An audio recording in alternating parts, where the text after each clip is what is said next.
शायद हमारा डायरेक्टर बनना आपको अच्छा नहीं लगा। स्मिता, भगवान के लिए मुझे परेशान मत करो। मैं लोहे का बना हुआ नहीं हूँ। भगवान को बीच में न लाओ, मैं भी लोहे की नहीं हूँ। इसीलिए मैंने कहा था ये तबाही का खेल मत खेलो। मुझे भूल जाओ स्मिता। पहले प्यार की जड़ें पाताल से निकलती हैं अशोक, और वो कभी नहीं सूखती। तुम समझती क्यों नहीं हो? मैं शादीशुदा हूँ और तुम भी एक शादीशुदा लड़की हो। हम दोनों ही सामाजिक जिम्मेदार रिश्तों में बंधे हुए लोग हैं, और यही एक सच्चाई है स्मिता। सच्चाई ये नहीं अशोक, सच्चाई ये है कि तुमने मुझसे प्यार किया था और मैं तुमसे प्यार करती हूँ, लेकिन भूल नहीं सकती। और तुम मुझे भूल जाओ, ऐसा मैं होने नहीं दूंगी। लेकिन तुम मेरे...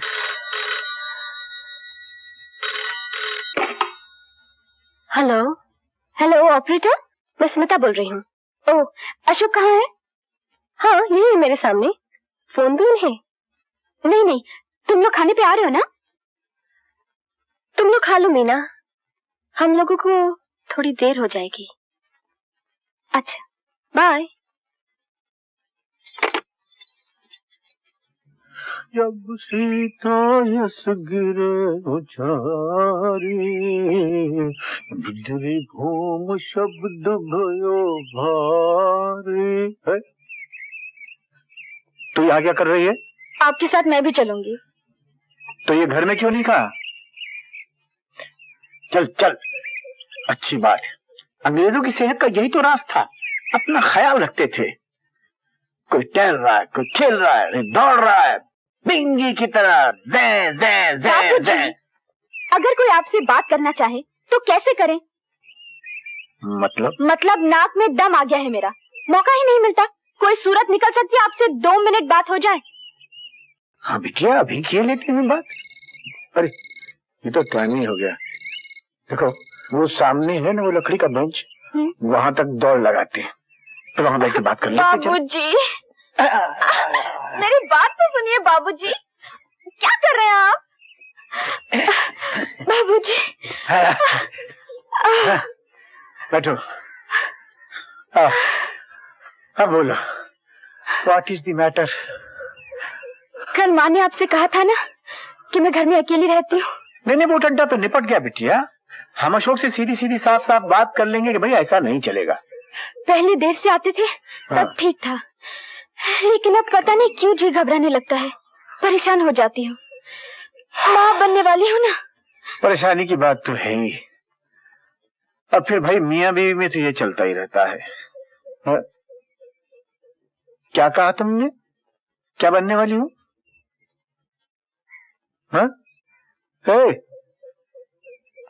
ये बीच में क्या बोल गई? क्या बनने वाली हो तुम? माँ बनने वाली हूँ। मीनू की बच्ची, दाल तेरी कच्ची, आटा तेरा गीला, तू माँ बनने वाली है? और इस तरह चलती फिर रही है।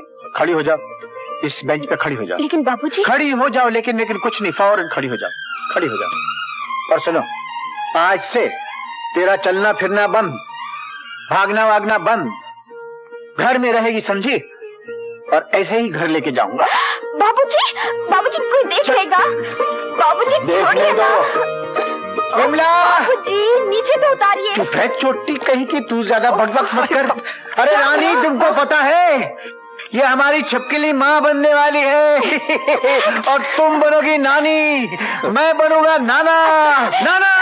नीचे तो उतारो, जरा सी बात पे दीवाने हुए जाते हो। अरे नाना हो गया दीवाना, नाना हो जाए बस जश्न जोरदार इस बात के ऊपर एक।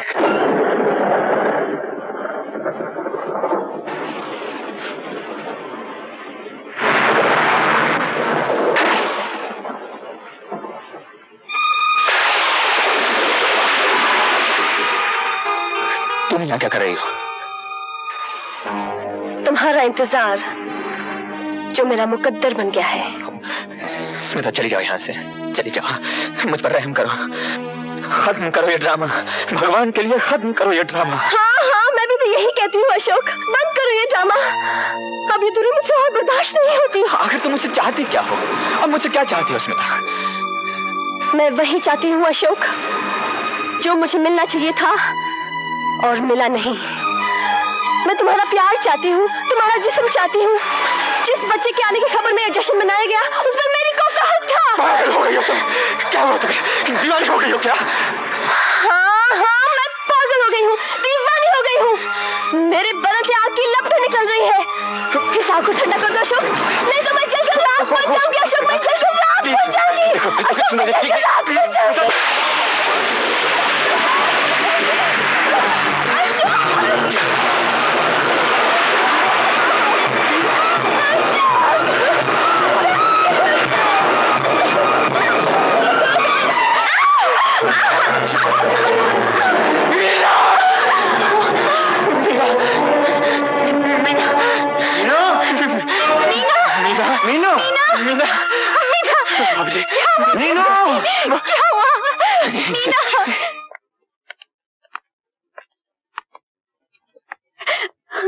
साहस से काम लीजिए, साहस से सब ठीक हो जाएगा। भगवान का शुक्र है मीना की जान तो बच गई। घबराइए मत, धीरज रखिए।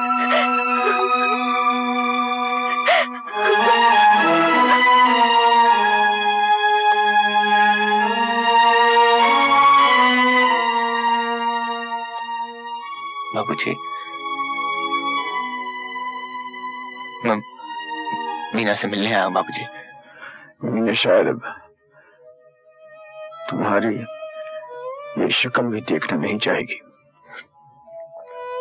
मुझे सिर्फ इतना बता दीजिए, वो कैसी है, उसकी तबीयत कैसी है बाबूजी?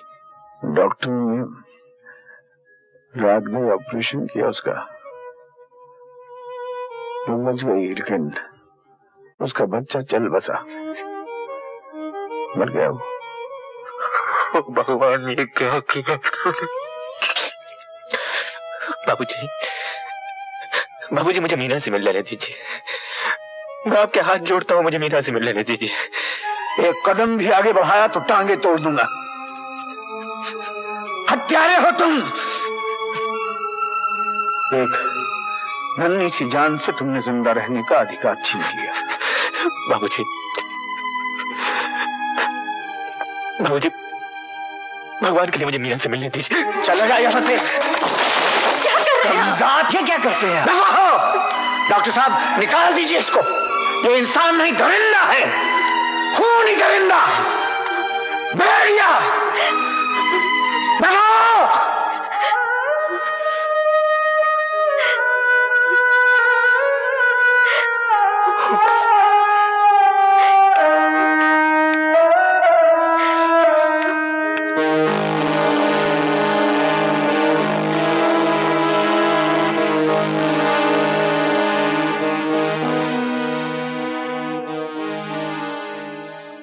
कहाँ चली तुम? मैं जा रही हूँ यहाँ से। जाओ वापस। यहाँ मेरा दम घुटता है, घुटता है। बत्रा साहब जैसे मुहसिन की औलाद न होती तो आज तक तुम्हारी अर्थी निकल चुकी होती इस घर से। अच्छा हुआ रमेश तुम्हारा ये रूप देखने के लिए यहाँ नहीं है। जाओ, वापस चली जाओ। और सुनो,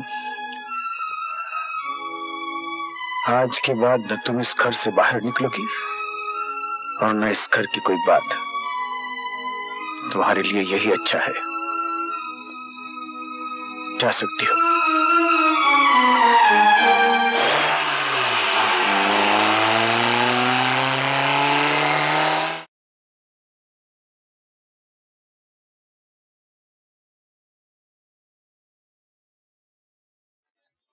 क्या हुआ जी? आपने मुझे सीधे मिल क्यों बुलाया? सब ठीक तो है ना? बैठो, सब ठीक है।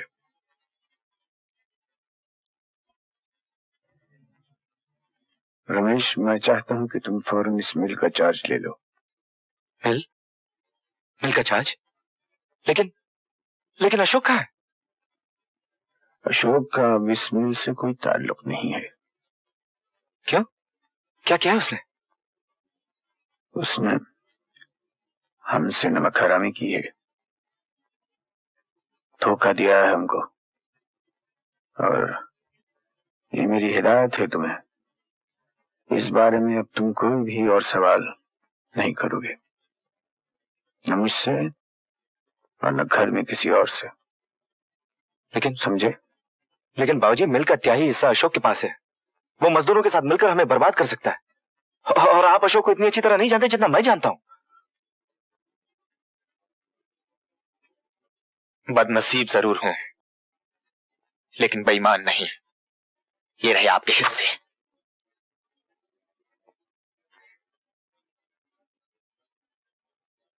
और ये रहा आपका सबसे बड़ा उधार बाबूजी, ये भी वापस कर रहा हूं। आज सारे हिसाब बराबर हो गए, अब कुछ बाकी नहीं रहा।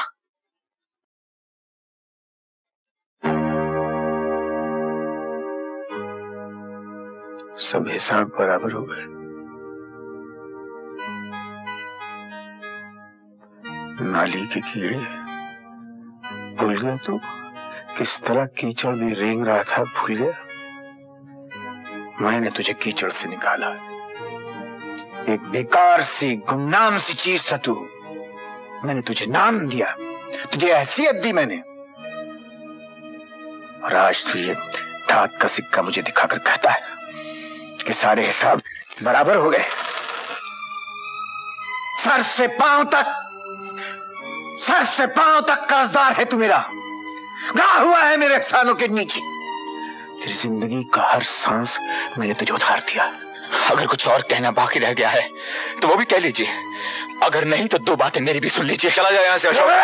रमेश, बदतमीजी नहीं, मैं यहाँ कोई हंगामा नहीं करना चाहता, और हाथ लगाने का हक मैंने सिर्फ बाबूजी को दिया है। चल रमेश, होश में आओ। मैं कहता होश में आओ रमेश।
सेठ जी नमस्कार, अपना काम बन गया। अरे वाह वाह वाह वाह। दौलत राम, कहो भी क्या कहना चाहते हो? डीएन मिल्स में मारामारी चल रही है, मजदूर भड़क उठे, ससुर ने दामाद को निकाल बाहर किया। ये देखिए नए इंजीनियर के लिए इश्तेहार, दोनों में फूट और डीएन मिल्स का बेड़ा गर्क। वाकई तो कमाल की खबर है दौलत राम। देखो ये मौका आज से न जाने पाए। अरे कैसे जाने पाएगा, उसी की तैयारियों में मैं लगा हुआ हूँ।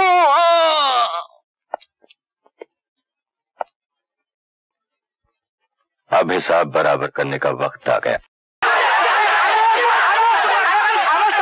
तुम ही लोग बोलते रहोगे कि दिनू काका को भी बोलने का मौका दोगे। बताओ ना दिनू काका, क्या बात है? मैं कह चुका हूं कि आप लोगों के हर सवाल का जवाब देना मेरे लिए जरूरी नहीं। इसका मतलब तो ये हुआ कि बेटे और दामाद के झगड़े में आप बेटे की तरफदारी कर रहे हैं। आखिर उसने भी मिल के लिए खून पसीना एक नहीं किया है क्या? पर इस मिल को खड़ा करने में अशोक बाबू का भी तो हाथ है। मैं इस मिल का चेयरमैन हूँ, चेयरमैन। जिसे चाहूं रखूंगा, जिसे चाहूंगा निकाल दूंगा, और अशोक को मैंने निकाल दिया, और ये फैसला मैं नहीं बदलने वाला। अच्छी तरह सुन लो। यूनुस भाई, ये दिनू काका को क्या हो गया? कुछ समझ में नहीं आ रहा लेकिन वो तो हमारी बात सुनने को तैयार ही नहीं। अगर उनका यही फैसला है तो हम भी अपना फैसला करने का हक रखते हैं। हम भी इस मिल में बराबर के हिस्सेदार हैं। उन हिस्सों पर तुम लोगों का कोई हक नहीं है। वो हिस्से हमने तुमको खैरात में दिए, खैरात में। मजदूर खैरात नहीं लेता साहबजादे, अपने हक लेता है, और ये बात तुम्हारे बाबूजी अच्छी तरह जानते हैं। मैं तुम लोगों के मुंह नहीं लगना चाहता। तुम सब ने बाबूजी का फैसला सुन लिया है और उनका फैसला अटल है। अब तुम लोग जो चाहे कर लो, लेकिन अशोक इस मिल में नहीं आ सकता। That's all, now go. Come on, go. चलो चलो चलो चलो। ठीक है रमेश बाबू, इसके बाद जो कुछ भी होगा उसकी जिम्मेदारी तुम लोगों पर होगी।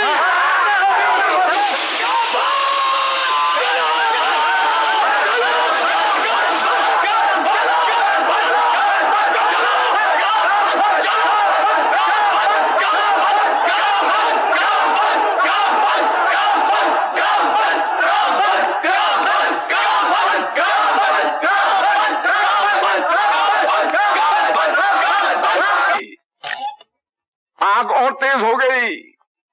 दौलत राम, ये आग बुझनी नहीं चाहिए। आप चिंता न कीजिए, मैंने सब काम पक्का किया है, अपने आदमी अंदर घुसेड़ दिए। अब तो हड़ताल भी हमारी और हड़ताली भी हमारे।